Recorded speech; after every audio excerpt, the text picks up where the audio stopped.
Hello, guys. Welcome to another Football Pundit podcast episode.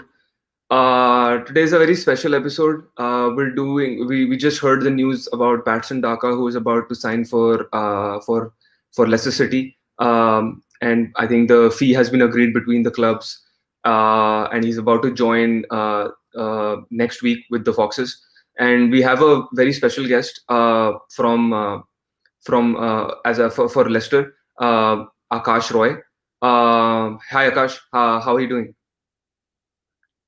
Hi Rishabh, it's a privilege to be invited to your show, and I am delighted to talk about Leicester City. Okay. Do you mind telling our viewers a little bit about yourself? Yeah, so I have completed my college, and right now I'm working as a writer, as an author for Foxes of Leicester. That's the media outlet in the fan-sided network, and I work as in various other media channels as well. So I'm doing that, and also I'm preparing for upcoming exams that I'll give in my career to pursue my studies further. Oh, awesome. That's good to know.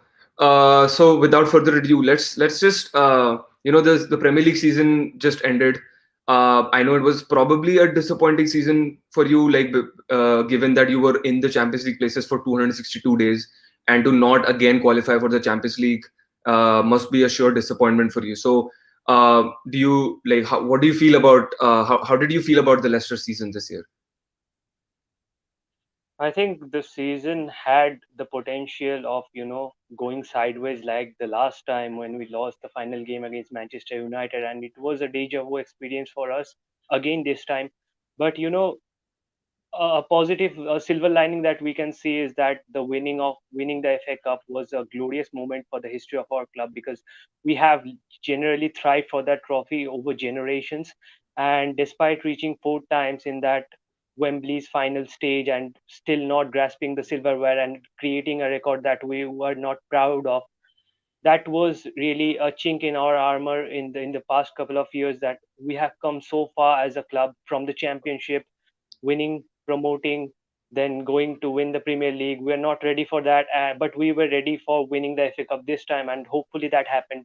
So, to put it in a simpler way, if we didn't win that, probably the hurt would have been more. I mean, there is no words to describe the way we bottled it at the end of the day, but still you can see there is a silverware at least in our cabinet which makes up for it a bit. But if you're speaking in terms of a club, we didn't have the proper resources this time because there were a lot of injuries that Brendan Rodgers has to deal with. And if you consider, there were many players who missed, double digit games, and that was always putting, roadblocks in our path to success. And there was a sheer amount of chances that we will eventually drop out of the four, because when Allison scored that header, and we pretty much thought that it was the end for us. Yeah. And realistically, yeah, we were disappointed, but as I said, the FA Cup win really covers up for it a bit. So yeah, I mean, very bravely put.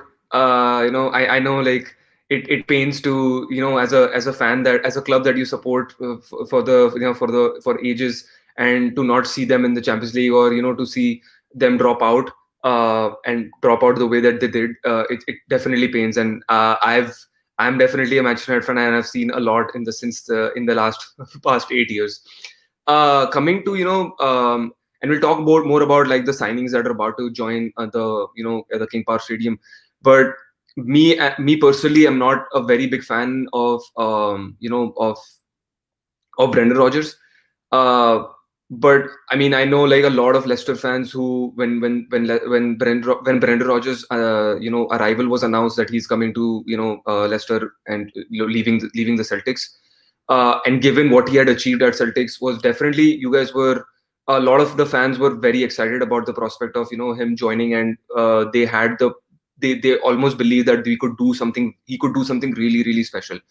My perspective is always that almost close is not close. So Yeah, you give the hope to you give the hope to the fans all year that we are going to qualify, where 8 points clear of top four, I mean of the fifth spot, and then eventually you drop out of the at the end moment. What do you make of What do you make of Brendan Rodgers as a manager? Do you think he's trying? He has had enough time, and is this the last season? I mean, if he delivers the same kind of results, where he starts with a bang, but then he falters at the end of the season, do you think like he stays here for another 3, 4, 5 years? You think he can make his he can build a dynasty over here? So the nature of football is always unpredictability, and when we won the league, then we had a transition of manager to get up to that standard. But then when Claude Puel had the responsibility of managing the team eventually lost its identity, whether it was a counter-attacking team or it was a defensive team. But after the sacking of Claude Puel, Brendan Rodgers comes in freshly from enjoying his glory days in Celtic. He comes in, he tries to give that team a sort of a permanent shift toward the counter-attacking aspect of it, and the team really did find a notch under his managerial career. But yeah, he came in the middle, and then he took the team from there. Last season they were promising. This season they were more promising, and we really expected that Brendan Rodgers was doing something right this time. But the records remain, despite winning the FA Cup, which is not valued at this stage of the game. He still got a silverware, but it means a lot to the owner. So I think they will be satisfied, going forwards with him. But at the end of the day, if you're not getting that consistency part in to your squad, that will always divide the fans. Somebody Yeah, will call for the sacking, somebody will call him to change the side. Even this year he had to transition from different formations and try out Iheanacho Vardy pairing. Then he tried out Perez. Sometimes it worked, sometimes it didn't.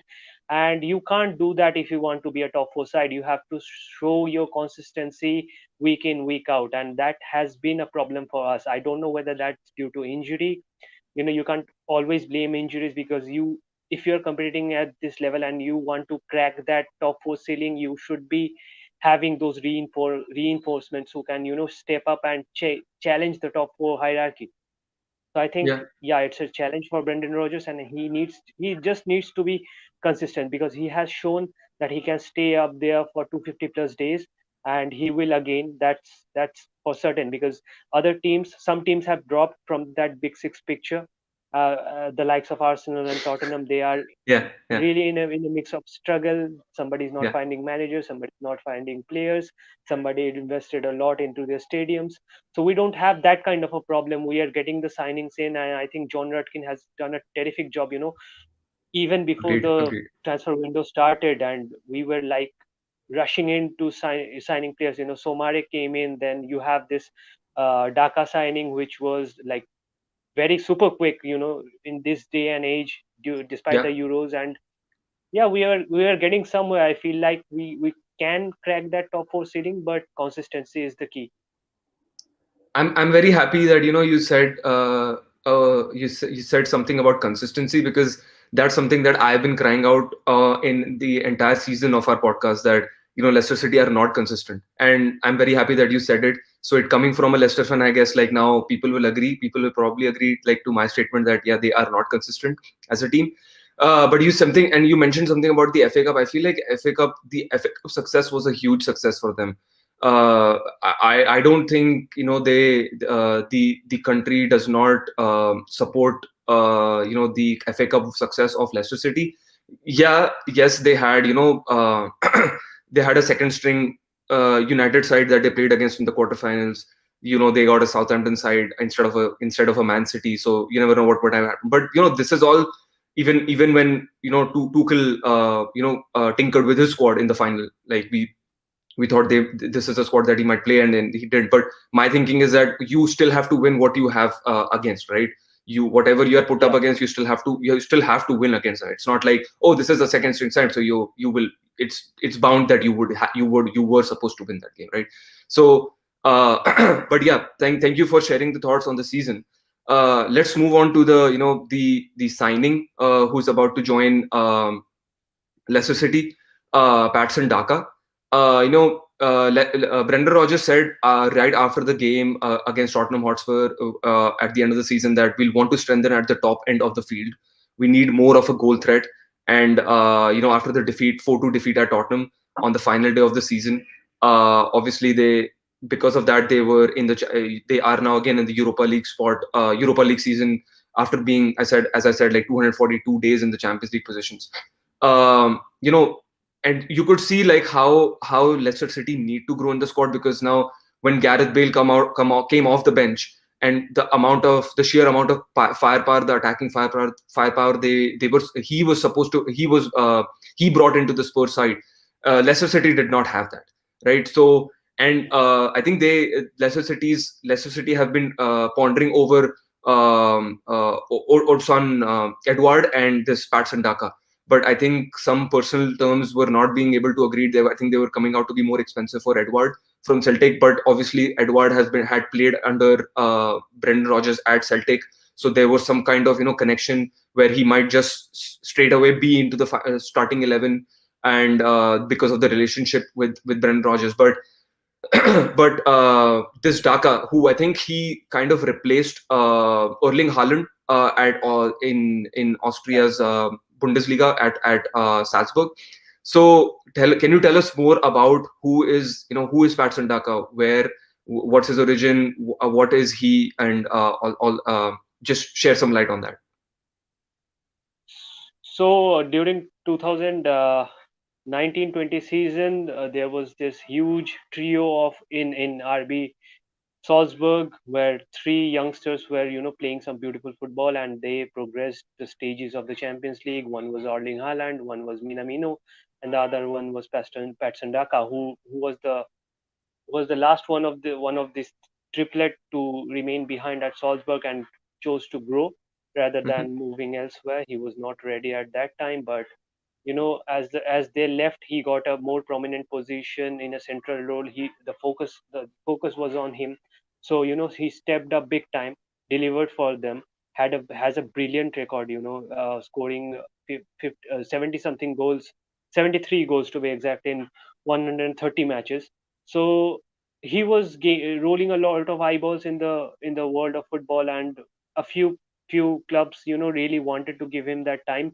But as a player, for a Zambian to come into the Premier League and being considered as a replacement to Jamie Vardy will always be a fascinating thought, because if you come to Leicester, you are gonna get your minutes, because Clichy Iheanacho, despite having a wonderful season, is not a consistent player. And even as fans, we don't trust when he's gonna score, because he lacks a lot of qualities that makes a proper striker. He's not of that mold. Hmm. It's like flipping a coin. It can be heads, it can be tails, it can be 50-50 each time with Clichy Agreed. Iheanacho. You cannot be dependent on that player.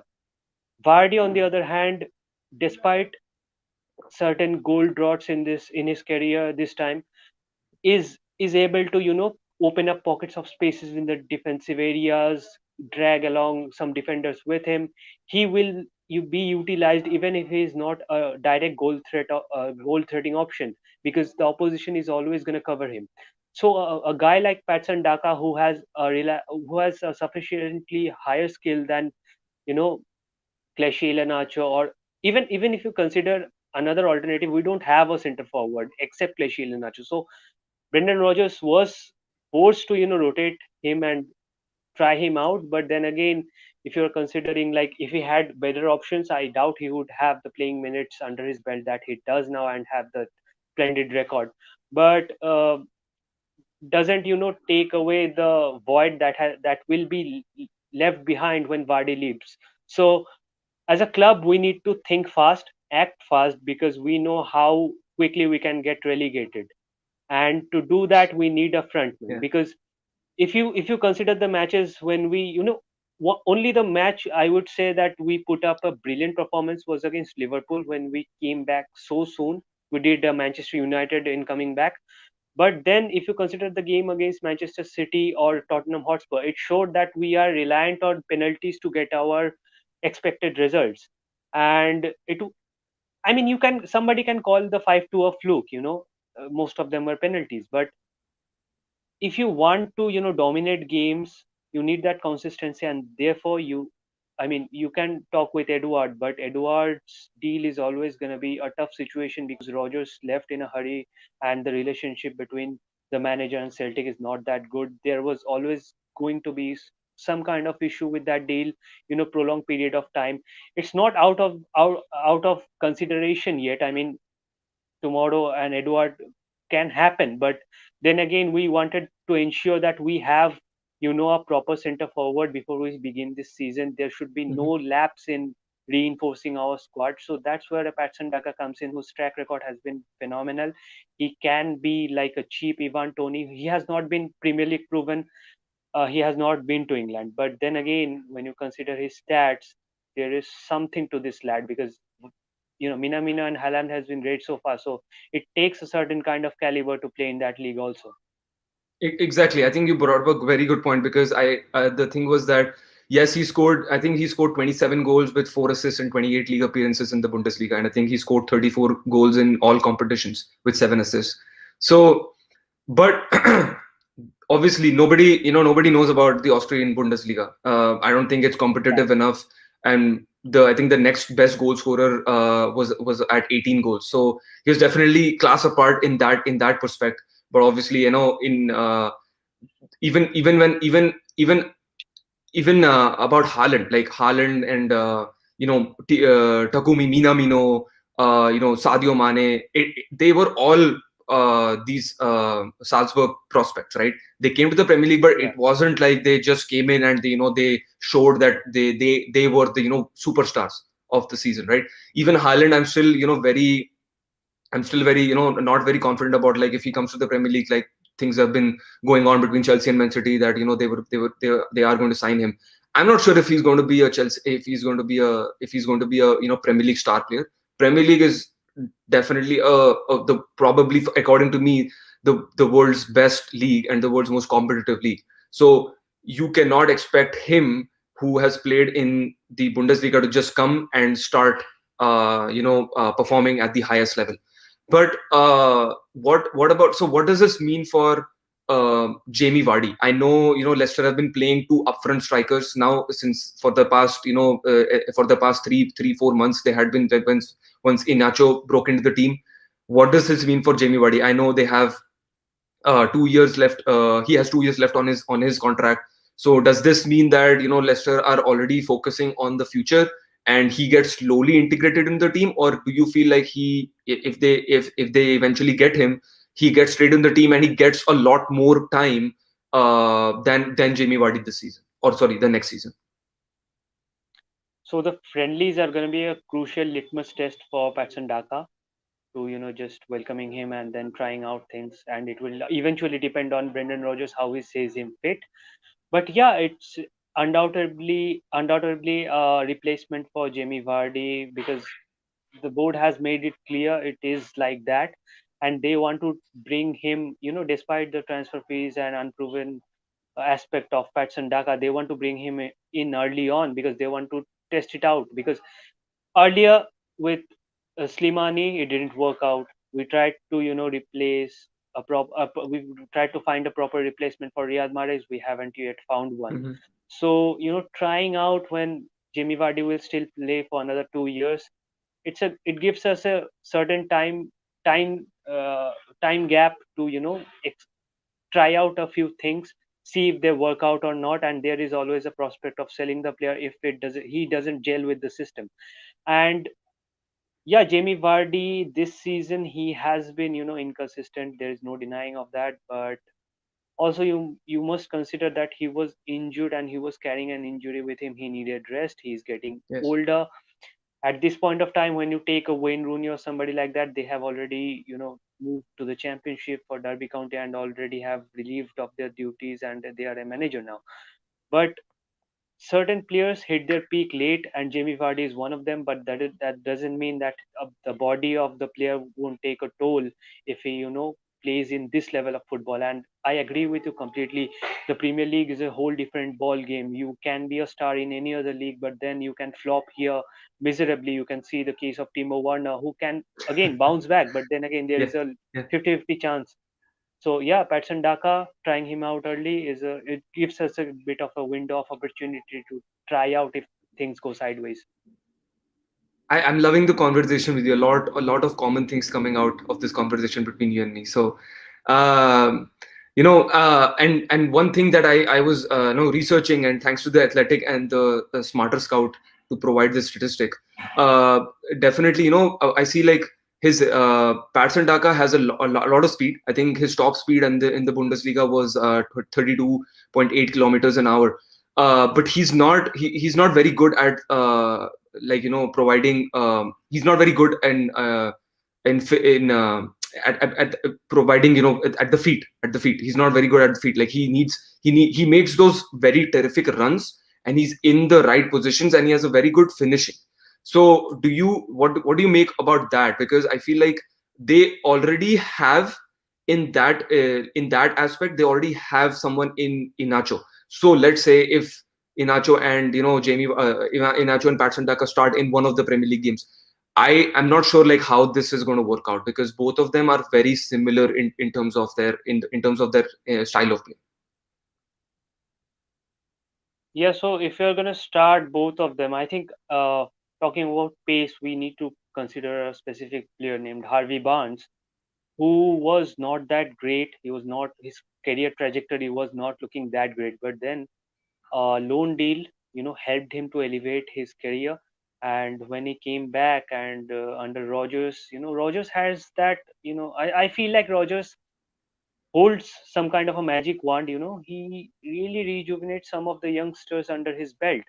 You saw his time at Liverpool, then if you consider his time at Celtic, then again at Leicester, I think specific players who can learn from the great man can, progress and flourish further. I think a biggest example of that was Harvey Barnes, who had only pace, and then he's not a great finisher. I mean, if he gets five chances, he's probably gonna miss four of them. But then Hmm. again, he slowly developed that and slowly grown into a player which our team has missed this season for his injury. And just 22 years of age, I think Patson Daka could be guided in a similar direction and could be motivated, because Ilinacho again, despite what we can criticize about him, he has found the back of the net. And you can argue against that maybe some of them were just lucky or anything by the hand or act of God. But at the end of the day, the stats show that he has scored those goals in a constant basis. Yeah. And with Patson Daka, he has already got that area covered. He scores goals. All right, we have that. We need to, somehow find a way. If you're pairing him up with Vardy, Vardy needs to open that space for the midfield to channelize the ball further forward, and that pace is gonna be always an instrumental factor when you're playing for a counter-attacking team, basically. And Vardy is somewhere lacking that pace, but still he's good. But Iheanacho, I'm not too sure. His pace is a bit lanky. His distribution is lanky.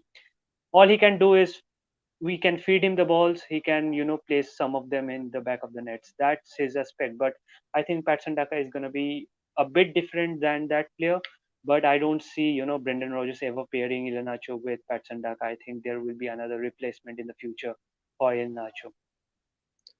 Okay, I think yeah. So that's I think that's all we have for today. But thank you Akash for providing such an in-depth analysis on. I know like we didn't do an in-depth, but we did a quick analysis on the season from your perspective on Leicester.